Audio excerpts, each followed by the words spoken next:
आज हम बात करेंगे ब्रेन ट्यूमर, जहाँ जिसको हम बोल देते हैं ब्रेन कैंसर के सिम्टम्स क्या हैं।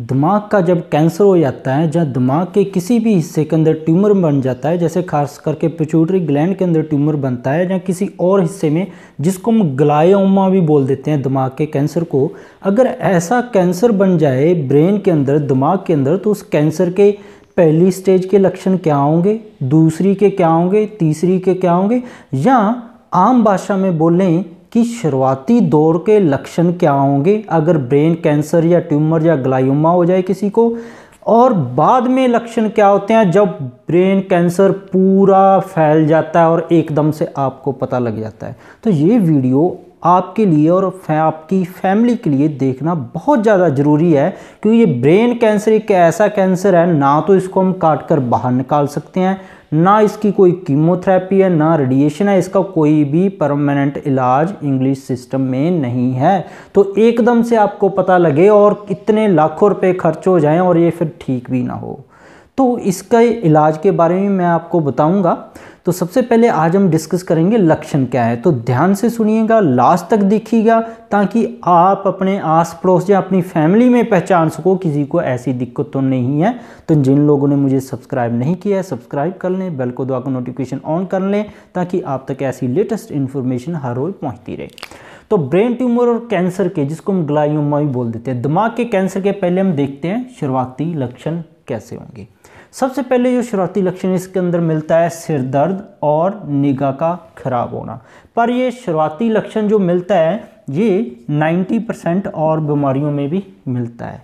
तो ऐसा नहीं है कि ये एक तरह का ब्रेन ट्यूमर का ही लक्षण है, जैसे कि हाइपोटेंशन, बीपी जिसका लो हो उसका सिर दर्द होकर निगाह कमज़ोर होने लग जाती है, सर्वाइकल किसी को उसका भी सिर दर्द होकर निगाह कमज़ोर होने लग जाती है। इन दोनों में भी आधा सिर भी कर सकता है, सिर का ऊपर वाला हिस्सा भी दर्द कर सकता है, आँख में भी दर्द हो सकता है एक साइड पे। तो ऐसे सिर के आसपास कहीं पे भी इन दोनों बीमारियों में भी दर्द हो सकता है। तो इससे हमें कोई आइडेंटिफिकेशन पर्टिकुलरली नहीं कर पाएंगे। तो इसके लिए आगे आप सुनिएगा पूरे, ताकि हम कंबाइंड आपको पता लगा सके। कहीं आप सोचो कि आपको तो ब्रेन ट्यूमर कैंसर हो गया, वो हो सर्वाइकल या लो बीपी का लक्षण। तो इसके अंदर जो खास लक्षण मिलते हैं, हाथ और पैरों की, टांगों की कमजोरी आने लग जाती है, सही तरह से उसको यूज नहीं कर पाते, वीकनेस आने लग जाती है, हाथ से जैसे सामान छूटना, और जैसे कि हम चलते हैं तो चलने में भी दिक्कत आ जाती है, कमजोरी मांसपेशियों में आने लग जाती है। दौरा, इसके अंदर जो सीजर है वो एकदम से पड़ता है, आपको पता भी नहीं लगेगा। जैसे आप देखते हैं किसी को दौरा पड़ता हो, मुंह से जाग निकलती है, वो एक बार अनकॉन्शियस हो जाता है, उसको दिमाग की सुध नहीं रहती। पर इसका जो दौरा होता है आपको जागते हुए ही पड़ेगा, पर आपको महसूस होगा कि आपके साथ कुछ हुआ था। जो पास में होगा वो बता सकता है आपको कि आपको दौरा पड़ा था। ये पड़ता भी सेकंड के लिए, 20-30 सेकंड के लिए ही पड़ता है। तो ये एकदम से आता है, एकदम से चला जाता है, आप गिर भी सकते हो। तो जब आप अपने आप को गिरा पाओगे, देखोगे कि मुझे तो पता ही नहीं लगा, मेमोरी ऐसी हो जाती है आपको पता ही नहीं लगेगा आप गिरे था। जब गिर गए हो तब आपको एकदम से दौरा साथ के साथ चला जाता है, आप खड़े होकर फिर से चल पड़ते हैं। तो ऐसे होता है। थकान है, जो सिर का ऊपर वाला हिस्सा है, खास करके एक पर्टिकुलर कि ऐसे अगर ऐसे पेन से मैं डॉट बनाऊं, इतने सिर के किसी भी हिस्से में दर्द होना, ये इसका खास लक्षण है। पिंस और नीडल सेंसेशन, जैसे कि सुइयां चुभ रही हों, नींद कम आने लग जाती है, और शुरुआती दौर और लास्ट में, शुरुआती के लक्षण और लास्ट में थायराइड हार्मोन की गड़बड़ी आपको मिल सकती है, और प्रोलैक्टिन अगर साथ में मिल जाए तो ये हो जाता है कि ब्रेन ट्यूमर या कैंसर ऐसी दिक्कत शुरू होगी अगर ये दोनों हार्मोन एक साथ गड़बड़ होने लग जाएं। अब चलते हैं कि ये तो थे कुछ शुरुआती, अब चलते हैं लास्ट स्टेज, जब एकदम से आपको पता लगता है तब क्या होता है। जो निगाह है, जैसे हमने देखा है कि इन दोनों बीमारियों में भी निगाह कमजोर होने लग जाती है। इसमें जो ब्रेन ट्यूमर में जो पर्टिकुलरली सिम्टम्स है इसका निगाह का, वो क्या होता है कि आँख का इस हिस्से से आपको दिखना बंद हो जाएगा, बाहर वाले हिस्से से आप आँख के इस वाले हिस्से से पूरे देख पाएंगे। कईयों के साथ क्या होता है, उसको बाहर वाला हिस्सा नहीं दिखता है, इस वाला हिस्सा नहीं दिखता है, अंदर वाला देख सकता है।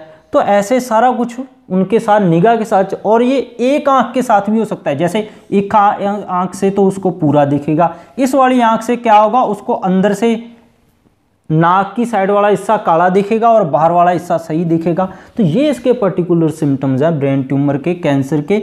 और इसके बाद जैसे ही आगे बढ़ेगा ये बोलने में खास तरह की दिक्कत आने लग जाएगी, बोलने में काफ़ी लंबा समय लगेगा। लॉस ऑफ बैलेंस है, जैसे आप चलते चलते गिर भी सकते हो। आपने सोचा है कि आपने पैर उठा लिया सीढ़ी चढ़ने के लिए, पैर पर वहीं होता है तो आप एकदम से गिर जाते हो। तो ऐसे जो दिमाग का मांसपेशियों के साथ कॉम्बिनेशन नहीं बैठ पाता। और सीजर है, जो ये सीजर आपको कभी कभार आते थे, चलते चलते आप एकदम से गिर जाते थे और फिर आपको पता ही नहीं लगता था कब गिरे, आप उठ के दोबारा फिर चलते थे। तो ये बढ़ जाती है दिक्कत। जब ये बढ़ती है तब आपको और भी बहुत सारी ऐसे गिरने जैसी समस्याएं बढ़ने लग जाती है। कोऑर्डिनेशन है, आपका मांसपेशियों का कोऑर्डिनेशन नहीं बन पाता। जैसे मैंने आपको बताया कि सीढ़ियां आपने चढ़ने के लिए पैर उठाते हैं, आप सोचोगे पैर उठा लिया पर पैर वहीं पे हो जाता है, आप गिर जाते हो, ये भी दिक्कत बढ़ जाती है। चक्कर आने, इन सभी दिक्कतों के साथ में बढ़ने लग जाते हैं। पर्सनैलिटी चेंज होने लग जाती है आपकी, आप डिप्रेशन में भी जा सकते हो, गुस्से वाला भी एकदम से बन सकते हो। तो ये लास्ट लक्षण हो सकते हैं। और नोजिया और वॉमिटिंग ये आपका जाएगा ही नहीं, चाहे कितनी मर्जी दवाइयाँ खा लें। तो ये शुरुआती दौर के लक्षण है, ये लास्ट स्टेज के लक्षण है। और लास्ट स्टेज के लक्षणों में बहुत सारे हिस्से हैं जो शरीर के काम करना बंद कर जाते हैं एकदम से। तो इनके लिए टेस्ट क्या है, MRI है, CT है। कई लोग डाई वाला टेस्ट करवा लेते हैं कि ब्रेन के अंदर एक डाई डालते हैं, उसके बाद पिक्चर खोलते हैं। तो ये नहीं करवाना चाहिए, इसके साइड इफेक्ट है। कैंसर एकदम से फ्लेयर हो सकता है, 100 गुना स्पीड से ज़्यादा तेज़ी से बढ़ सकता है। तो ये डाई वाला टेस्ट नहीं, नॉर्मल प्लेन CT और MRI करवाना चाहिए। आयुर्वेदा और होम्योपैथी के अंदर ट्यूमर, कैंसर, ब्रेन का बहुत ही अच्छा इलाज है। इसके ऊपर मेरे चैनल पर वीडियोज़ भी आप देख सकते हैं। तो इसके बिना ही मेरे चैनल पर बहुत सारे हेल्थ टॉपिक्स पर वीडियोज़ हैं, गठिया, allergy, asthma, cancer, brain tumour के ऊपर भी बहुत सारी आगे वीडियोज़ हैं मेरी। किसी को गठिया है, बहुत सारी टॉपिक्स पर वीडियोज़ आप सारी देख सकते हैं। जिन लोगों ने मुझे सब्सक्राइब नहीं किया, सब्सक्राइब कर लें, बेल को दबाकर नोटिफिकेशन ऑन कर लें, ताकि आप तक ऐसी लेटेस्ट इन्फॉर्मेशन हर रोज़ पहुँचती रहे। लाइक और शेयर करना मत भूलिएगा। बहुत बहुत शुक्रिया।